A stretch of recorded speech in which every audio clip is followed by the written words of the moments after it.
When it comes to travel, we want a stress-free flight experience. We want to make it through security at our airport with no issues, arrive at our gate with plenty of time, board our flight and depart on time, have a comfortable flight, and arrive on time with all of our checked baggage ready for pickup. What causes stress? When any of these things doesn't go to plan. Let's learn about how our flight experiences happen with perspectives and resources on handling the stresses of flying. Learning about how our flight experience works as planned can help us understand what happens when it doesn't. So who regulates air travel? All regulations for civil aviation in the US falls under the FAA, which itself is under the US Department of Transportation. The DOT approves and provides regulations for aviation, such as who can fly in our airspace, air traffic control protocols and systems, and consumer rights from US carriers. The DOT also works with ICAO to share information and follow standards on an international level. The Department of Homeland Security, or DHS, determines what we can bring with us on a flight and what we can return with. Homeland Security includes two agencies we're likely to encounter at the airport, the TSA and the CBP. The TCA helps monitor security checkpoints, verify passenger identity, and verify we aren't traveling with prohibited items before departure. The United States Customs and Border Protection, CBP, makes sure that when returning, we aren't bringing in prohibited items. The U.S. State Department determines who can travel into the U.S., and equivalent bodies in other countries determine this for their countries. The website travel.state.gov provides information on requirements other countries require from travelers. This can affect our flight because an airline may not allow us to board if we do not meet other countries' requirements for entry. Let's break down the flying experience based on what can stress us out. Stress number one, purchasing the right ticket for the right price with the least amount of layovers. Before we fly, we can feel stress from ticket cost and the logistics of a flight connection, especially a tight one. Let's talk about what's behind this. When we fly using a carrier like Delta or American. Carriers are often part of international groups which include multiple carriers, like Delta with SkyTeam. Carriers fly routes determined by these airlines and civil aviation agencies.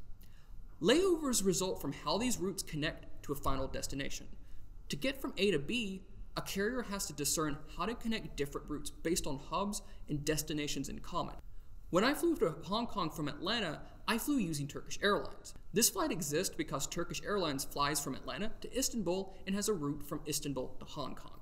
Layovers can make the logistics of arrival more complicated and time-consuming, but the convenience of direct flights has its own expense in exchange for less stress or logistics. When it comes to short connection times, generally a carrier won't offer a connection time that it cannot execute. Flight attendants and gate agents can help verify if a connection time will pose any issues. So why is airfare cheap or expensive? It's a combination of a carrier's logistics for the route, frequency of flights for the route, and a demand for the flight itself. Flight deals usually happen during times when not enough passengers have booked these flights. A high demand date will likely yield higher cost. Airfare cost can rise very suddenly because of sudden demand or logistics issues, such as fuel cost or evading airspace due to conditions. One final note, some air carriers are budget airlines, like Spirit. These carriers offer more itemized rates. They provide a flight from A to B and then itemize what's charged, such as checked and carry-on baggage and food and drink. Stress number two, dealing with the airport. Airports are made up of terminals, made up of gates. The goal, once you get an airport, is to get to the right departure terminal, get boarding pass, check baggage with the carrier, then get through security and find the gate where our flight will depart. This can feel stressful in a large airport. That's why it's best to arrive at the airport 2 to 3 hours early. Now let's talk about security versus customs. After arriving, everyone goes through a security checkpoint monitored by the TSA. They're verifying who we say we are, that we aren't taking what we shouldn't take, and that we're going where we can.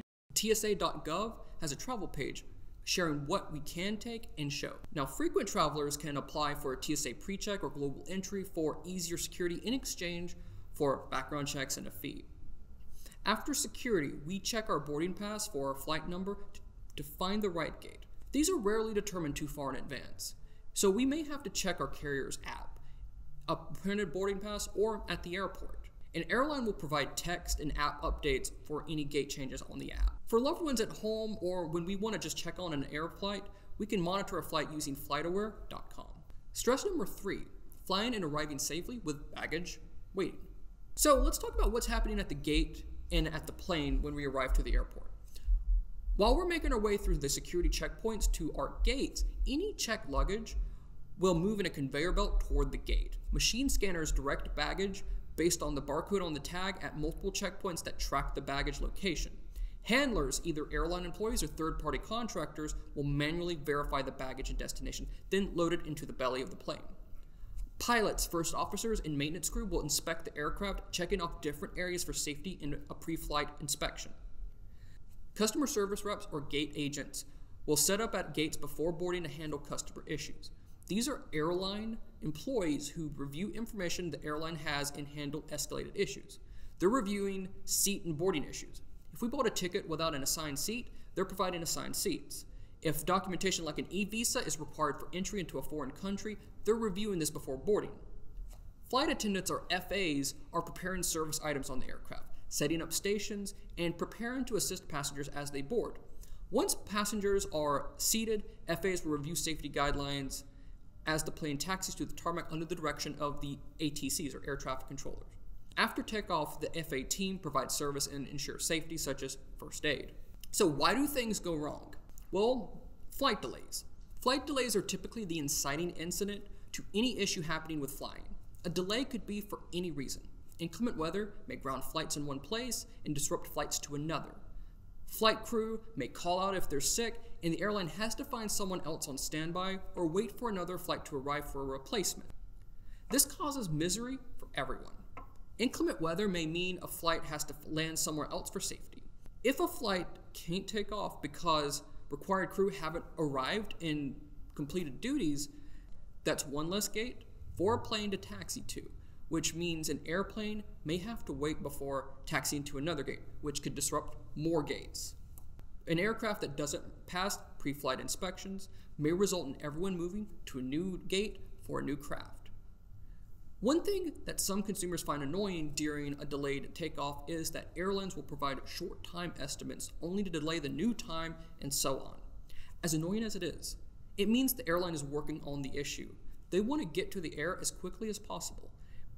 That means they're going to tell you of the delays, but will try to avoid having a set time far in advance if a resolution happens quicker. Saying the flight is delayed by 1 hour may prompt people to walk from the gate. Then, if the issue is resolved in 25 minutes, that will create new chaos and further delays. Baggage issues. Most luggage is misplaced and eventually found and returned, even if inconveniently so. Lost luggage means the airline cannot find the luggage at all. Now, per the DOT, most airlines will declare a bag lost between 5 and 14 days after the flight, but this can vary from one airline to another. Baggage can become misplaced for a myriad of reasons. Often it's a result of a delayed flight affecting a gate change, which prompts a shuffling of baggage to a new gate. Sometimes in that shuffle, baggage is misplaced. Once the issue is caught, the airline will try to fly the baggage to the correct end destination as quickly as possible. Transfers or connections can also create complications. Not enough time during layovers can delay baggage transfers. What are our rights as a passenger? The best place to review our rights as a passenger is the DOT's Aviation Consumer Protection page linked in the description. So what if a flight is canceled? A consumer is entitled to a refund if the airline canceled a flight, regardless of the reason, and the consumer chooses not to travel. If using a third-party agent, ticket agents and online travel agencies are required to make proper refunds when service cannot be performed as contracted on a flight to, within, or from the United States. What about a flight delay? A consumer is entitled to a refund if the airline made a significant schedule change and or significantly delays a flight and the consumer chooses not to travel. Unfortunately, there's no defined criteria for significant delay by the DOT. Now, if baggage is missing, doesn't arrive, or is damaged, a consumer is entitled to a refund if the consumer paid a baggage fee and his or her baggage has been declared lost by the airline. Airlines are responsible for repairing or reimbursing a passenger for damaged baggage, but they're not responsible for already damaged items or if the damage results from improper packing. One of the most controversial practices airlines do, bumping. Can I be bumped? Yes. Airlines oversell their seats to ensure full capacity in the event of cancellation or no-shows. If overfilled, an airline can bump or deny boarding to passengers. Most airlines first request for volunteers to accept bumping in exchange for compensation and a rescheduled flight. Involuntary bumping can happen and is legal. Airlines set the rules for who is bumped, though it can't be for unjust and unreasonable prejudice or disadvantage. If involuntarily bumped, the airline has to provide a passenger a written statement of rights and their criteria for bumping. The DOT's Bumps and Oversells page, linked in the description, provides information about compensation and bumping. Passengers with disabilities should review the Airline Passengers with Disabilities Bill of Rights, which was passed in July 2022. These Bill of Rights provide rules airports and carriers must adhere to in providing access to anyone with a disability. If eligible for a refund under the DOT's criteria, you should proactively request a refund in writing from an airline or ticket agent if you believe that you are entitled to a refund. It says on the DOT's website, airlines and ticket agents are required to make refunds promptly. For airlines, prompt is defined as being within 7 business days if a passenger paid by credit card, and within 20 days if a passenger paid by cash or check. We can always submit a claim with the DOT if issues are not addressed. One hedge against any potential issue is travel insurance. Make sure to choose a travel insurance policy that covers flights and read the fine print to verify flight or luggage issues as part of any plan and under what conditions. To wrap, let's acknowledge that flying can be stressful for everyone involved. The stakes feel high and everything has to work in a complicated system of logistics and decision making by professionals. We should try to have a mindset that everything will work out, and if it doesn't, we can address it. We can prepare with knowledge and plans. We need to remember that most people have a safe, issue-free flying experience.